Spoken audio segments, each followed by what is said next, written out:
is a true story. Here's the thing.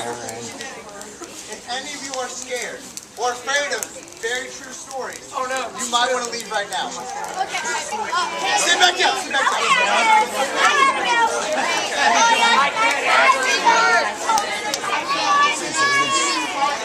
Alright, so as you all may notice, Shane and I are related years ago, by the way. We should go visit Africa. We still have family that lives over there. We can go visit them in Congo.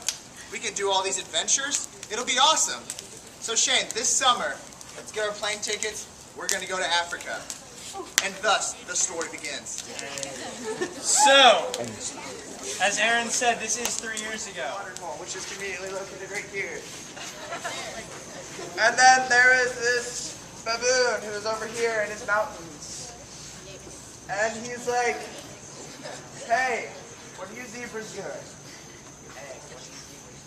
It's my water hole. It's already, you kind of get it already prepackaged, folded like this. Well, you can put it in your hair, kind of protect from the heat, especially if you have no hair. You can put it on your head.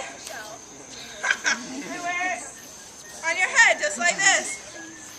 Style. Alright, say you have a bunch of smoke coming towards you. You know, you need something to cover up your mouth. So, put over your face like a mask, like this. Brave man, use a bandana. Smoke doesn't get in your face.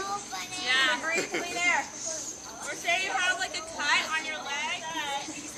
Perfect. Perfect. Alright, now, bandana is really cool. It's one of the few fabrics that kind of come in a square. Because you unfold it, and look, it's a perfect square. Like, that's pretty cool. It's pretty cool, right? Right? Perfect square. Watch eating when you hold it up, just like this. Yeah, fold it half. Different half. If you're playing like your favorite game out in front field, you get sweaty. Oh look, you have a bandana. You have to wipe it on your face.